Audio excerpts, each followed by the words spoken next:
بسم اللہ الرحمن الرحیم۔ السلام علیکم ورحمۃ اللہ وبرکاتہ۔ نحمد و نصلی علی رسولہ الکریم، اما بعد، فاعوذ باللہ من الشیطان الرجیم، بسم اللہ الرحمن الرحیم۔ ربی زدنی علما، رب اشرح لی صدری ویسر لی امری واحلل عقدۃ من لسانی یفقہوا قولی۔ جہنم کا بیان۔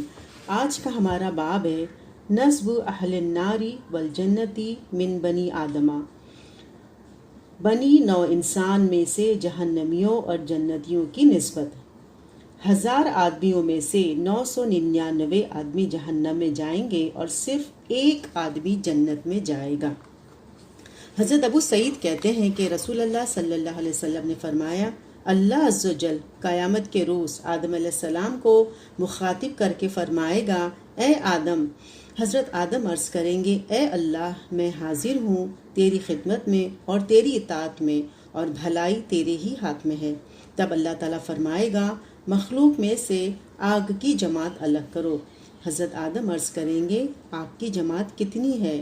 اللہ تعالیٰ ارشاد فرمائے گا، 1000 میں سے 999۔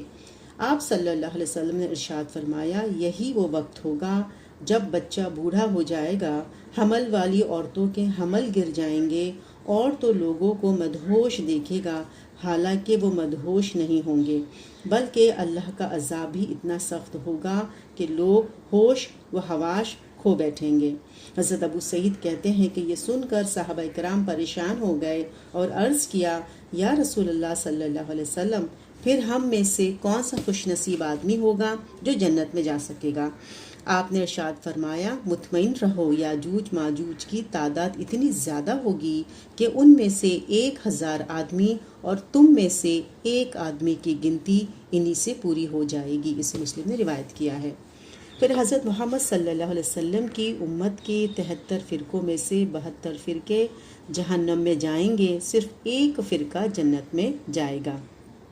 حضرت عوف بن مالک کہتے ہیں کہ رسول اللہ صلی اللہ علیہ وسلم نے فرمایا، یہودی 71 فرقے یعنی 71 فرقوں میں تقسیم ہوئے، اور ان میں سے صرف ایک فرقہ جنت میں داخل ہوا، باقی 70 فرقے جہنم میں گئے۔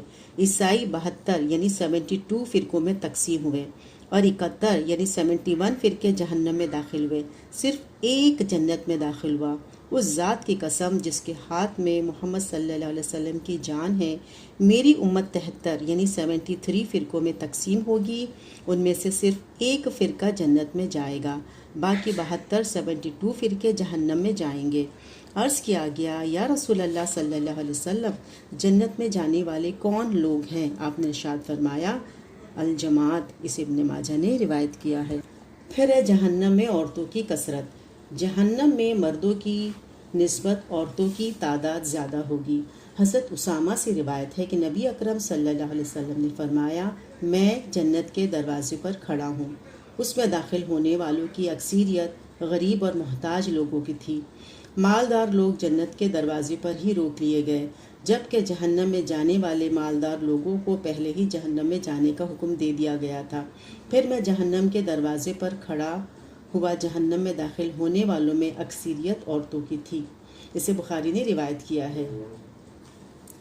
پھر حضرت عبداللہ بن عباس کہتے ہیں کہ رسول اللہ صلی اللہ علیہ وسلم نے فرمایا، میں نے جنت میں دیکھا تو ان میں اکثریت فقراء کی تھی، اور جہنم میں دیکھا تو ان میں سے اکثریت عورتوں کی تھی۔ اسے ترمذی نے روایت کیا ہے۔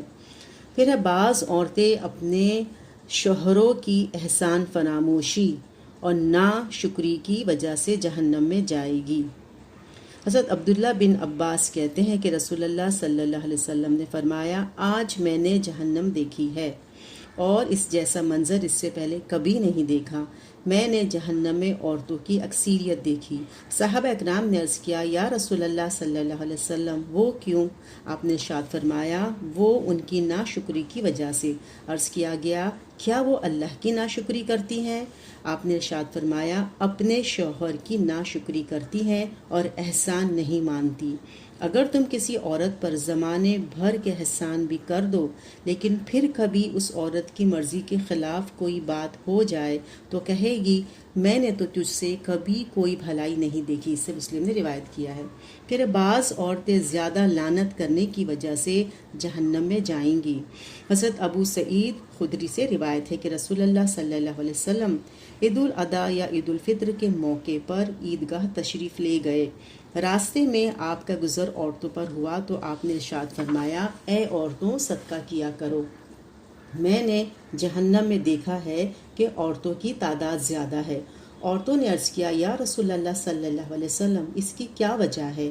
آپ نے ارشاد فرمایا، تم لعنت بہت زیادہ کرتی ہو اور اپنے شوہر کی ناشکری کرتی ہو، اسے بخاری نے روایت کیا ہے۔ پھر بعض عورتیں باریک، تنگ اور نیم اوریا لباس پہننے کی وجہ سے جہنم میں جائیں گی۔ بعض عورتیں مردوں کو اپنی طرف رجھانے اور مائل کرنے کی وجہ سے جہنم میں جائیں گی۔ حضرت ابو ہریرہ کہتے ہیں کہ رسول اللہ صلی اللہ علیہ وسلم نے فرمایا، جہنم میں جانے والی 2 قسمیں ایسی ہیں جو میں نے ابھی تک نہیں دیکھی۔ ان میں سے ایک وہ لوگ جن کے پاس بیل کی دموں کی طرح کوڑے ہوں گے، جن سے وہ لوگوں کو یعنی اپنی رعایا کو ماریں گے۔ دوسری ان عورتوں کی ہیں جو کپڑے پہننے کے باوجود ننگی ہوتی ہیں، مردوں کو بہکانے والیاں اور خود بہکنے والیاں۔ ان کے سر بختی اونٹوں کی کوہان کی طرح بالوں میں جوڑے لگانے کی وجہ سے ایک طرف جھکے ہوں گے۔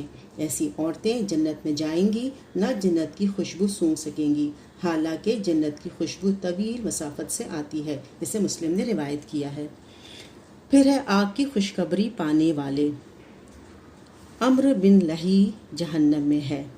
حضرت ابو ہریرہ کہتے ہیں کہ رسول اللہ صلی اللہ علیہ وسلم نے فرمایا، میں نے عمرو بن لہی بن قمعہ بن خندف بنو قعب کے جد اعلیٰ کو جہنم میں اس حالت میں دیکھا کہ وہ اپنی آنتیں کھینچ رہا تھا، اسے مسلم نے روایت کیا ہے۔ اس سائبہ بت ایجاد کرنے والا عمرو بن عامر خزائی جہنم میں ہے۔ حضرت ابو ہریرہ کہتے ہیں کہ رسول اللہ صلی اللہ علیہ وسلم نے فرمایا، میں نے عمرو بن عامر خزائی کو جہنم میں اپنی آنتیں گھسیٹتے دیکھا ہے۔ یہ وہ شخص تھا جس نے سب سے پہلے سائبہ بت ایجاد کیا، اسے مسلم نے روایت کیا ہے۔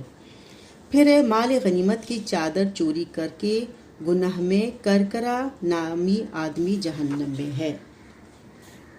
حضرت عبداللہ بن عمرو سے روایت ہے کہ نبی اکرم صلی اللہ علیہ وسلم کے زمانے میں ایک آدمی کو مال غنیمت پر محافظ مقرر کیا گیا تھا جس کا نام کرکرا تھا۔ جب وہ فوت ہوا تو رسول اکرم صلی اللہ علیہ وسلم نے فرمایا، وہ آگ میں ہے۔ صحابہ کرام نے اس کا سامان جا کر دیکھا تو اس میں مال غنیمت سے چرائی ہوئی ایک چادر پائی، اسے مسلم نے روایت کیا ہے۔ پھر بدر میں قتل ہونے والے قریش کے 24 سردار جہنم میں ہیں۔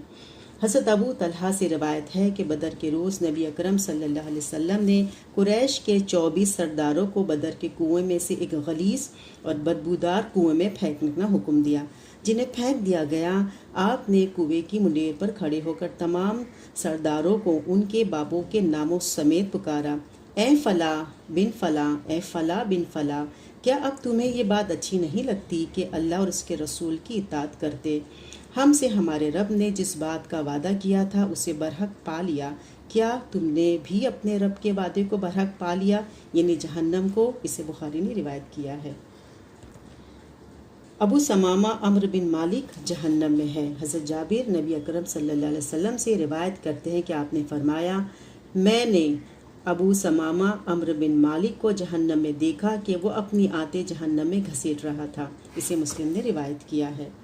پھر جنگ احزاب میں شریک کفار و مشرکین آگ میں ہیں۔ حضرت علی کہتے ہیں کہ احزاب کے روز رسول اللہ صلی اللہ علیہ وسلم نے مشرکین کے لیے یوں بد دعا فرمائی، اللہ ان کے گھر اور قبریں آگ سے بھر دے، انہوں نے ہمیں درمیانی نماز یعنی نماز عصر نہ پڑھنے دی یہاں تک کہ سورج ڈوب گیا، اسے بخاری نے روایت کیا ہے۔ پھر ہمیشہ ہمیشہ کے لیے جہنم میں جانے والے لوگ، مشرک جہنم میں جائیں گے۔ سورہ بینہ آیت نمبر 6 میں آتا ہے، بے شک اہل کتاب میں سے جنہوں نے کفر کیا اور مشرک جہنم کی آگ میں جائیں گے جس میں وہ ہمیشہ ہمیشہ رہیں گے، یہ لوگ بدترین مخلوق ہیں۔ پھر کافر جہنم میں جائیں گے، سورہ بقرہ آیت نمبر 39 میں آتا ہے، اور وہ لوگ جنہوں نے کفر کیا اور ہماری آیت کو جھٹلایا وہ آگ میں جانے والے ہیں جہاں وہ ہمیشہ رہیں گے۔ پھر سورہ بقرہ آیت نمبر 217 میں آتا ہے، تم میں سے جو کوئی اپنے دین سے پھرے گا اور کفر کی حالت میں جان دے دے گا، اس کے اعمال دنیا اور آخرت میں ضائع ہو جائیں گے، ایسے لوگ آگ والے ہیں، اس میں ہمیشہ رہیں گے۔ پھر منافق جہنم میں جائیں گے۔ سورہ توبہ آیت نمبر 68 میں آتا ہے، منافق مردوں، عورتوں اور کافروں کے ساتھ اللہ نے جہنم کی آگ کا وعدہ کر رکھا ہے جس میں وہ ہمیشہ رہیں گے، یہی آگ ان کے لیے کافی ہے، ان پر اللہ کی لعنت ہے اور ان کے لیے نہ ٹلنے والا عذاب ہے۔ پھر اہل کتاب اور دوسرے غیر مسلموں میں سے جو لوگ حضرت محمد صلی اللہ علیہ وسلم پر ایمان نہیں لائے وہ بھی جہنم میں جائیں گے۔ حضرت ابو ہریرہ سے روایت ہے کہ رسول اللہ صلی اللہ علیہ وسلم نے فرمایا، اس ذات کی قسم جس کے ہاتھ میں محمد کی جان ہے صلی اللہ علیہ وسلم، اس امت یعنی میرے بعد ساری مخلوق میں سے کوئی یہودی یا عیسائی یا کوئی دوسرا غیر مسلم میرے بارے میں سنے اور پھر جو چیز میں دے کر بھیجا گیا ہوں یعنی قرآن مجید اس پر ایمان لائے اور یوں ہی مر جائے تو وہ جہنمی ہے۔ اسے مسلم نے روایت کیا ہے۔